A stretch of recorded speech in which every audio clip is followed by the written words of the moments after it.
Hi, welcome back. Today I'm going to kickstart the spring and summer with some camping trips. It's really felt like spring is on the way here in the UK, and although it's only just March, I know it's going to go cold again next week, but we're all starting to think about the summer, what we get up to, holidays or vacations if you're from the States, and I thought I would share with you my hacks or camping tips for camping with toddlers or small children. Lots of people are frightened of camping with toddlers, and I can assure you it's not as bad as you may think. We have camped with ours since they were probably 6 or 8 weeks old, and it's been absolutely fine. You just have to follow their natural path and not have too many expectations and just be prepared for a few eventualities. When we go camping, we don't go too far from home, so it's about an hour and 40 minutes usually to the coast from where we live, and that means that if things did go wrong or it really chucked it down and we had a storm or the kids were unwell, it's not that far to bundle back into the car to come home. So when we're camping, when I mention camping, I mention sleeping in a tent. That is what we do. As much as we would love like a motorhome style thing, at the moment that's not viable for us, and actually the kids absolutely love our tent. So as we go through, I will insert some clips of them camping and what we get up to and that kind of thing, just to keep it a bit more exciting. But here we go. Number one, I have got them written down by the way, so if I look down, that's why. So number one is sleeping arrangements. Make sure you are fully prepared for where your children are going to sleep, or lower your expectations. So if they end up attached to your face in the night rather than in the travel cot that you've nicely prepared, so be it. As long as you all get some sleep, that's all that matters. Try not to think about everybody else around you, because believe me, you're not the only family on site. There will be other children crying in the night or struggling to get off to sleep. They're just outside, they can hear lots of noises, it's new for them, so you have to kind of have some patience and go with the flow. For us, we take a travel cot for Alex. He's now 2, so he is nearing the end of his time for a travel cot. But it means that it's much of a home from home for him. I can just put him into his cot as soon as it starts to get dark. When he's tired, leave him be, and he goes straight to sleep, and then we will go to bed shortly after.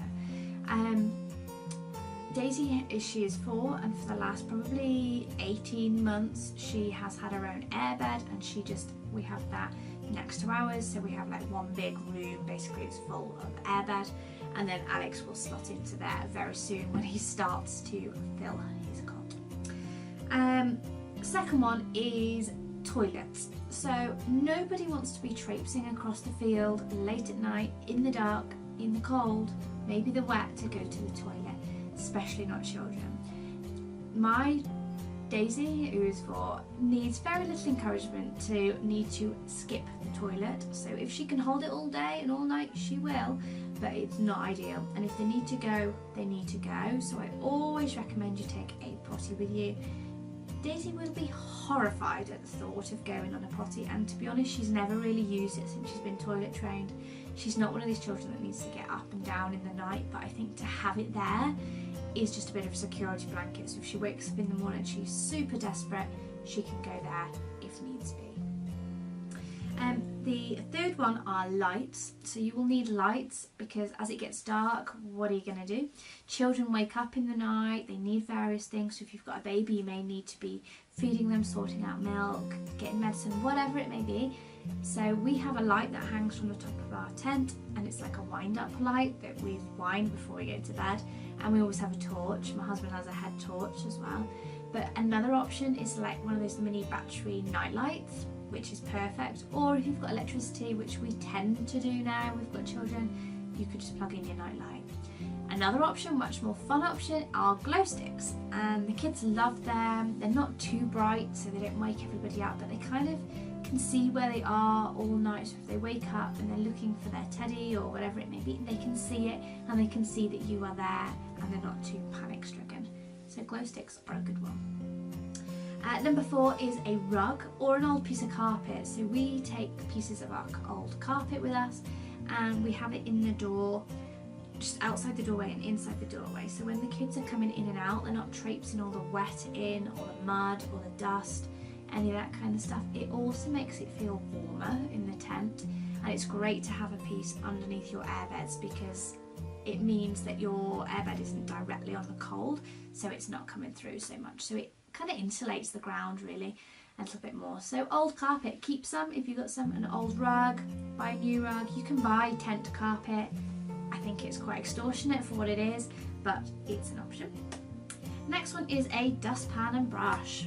How many times we've been camping and we've forgotten our dustpan and brush? It's unbelievable, and we always get cereal dropped all over the floor, or the crisps opened from the underneath, or just dust and sand. Sand is the worst because we always go to the coast camping, and it's nothing worse, so it's so nice just to be able to sweep it up and pop it into the bin. So dustpan and brush should be part of your camping essentials. Next up, number 6 is extra blankets. Sounds really, really obvious, but you often take your sleeping bags or your sheets or whatever you may need and don't think of what if it gets super cold. And it does drop at night here when we go to Wales. It gets cold. So we often have our airbeds. Then I will put our sheets onto the airbed, which sounds a bit like Princess, but actually again it just stops the cold coming up. And the airbeds, they feel a bit funny, don't they? And they make less noise with the sheet on, and it's just so much comfier. We quite often have our sleeping bags open like a quilt. The kids seem to prefer it that way as well. I think it's because they can move a bit more like they do at home. And then I pack in some big blankets, so usually like the throws of our sofa, to throw over them in the night when it gets really, really chilly. And you just can't predict the weather, can you? And there's nothing worse than being cold and damp. All I would say is in the day, try and get them out to get aired if you can, otherwise they may start to feel a bit damp. Next up are baby wipes. If you are a parent, you will be loaded with baby wipes anyway, wherever you go. I've got them in my car, in my handbag, in most rooms in the house, but make sure you take a lot to camping. Obviously water is available on the campsites, but it's much quicker to use that baby wipe to wash their faces and their hands rather than traipsing. They also come in really handy for washing your bowls and cutlery and cups and all that kind of stuff. The floor of the tent, whatever it may be, we use a lot of baby wipes, so pack some of them. And the last one is a storage tub. So when you are packing away all of your camping stuff to take away with you, think about getting a big old storage tub. Not only is it easy to throw everything into if you need to leave the campsite in a bit of a hurry, or you know it's raining and you just want to get gone, and it's just easier for when you get home, but it also doubles up as quite a nice little bath almost. You can fill it with nice warm water in the shower. Some children don't like a shower.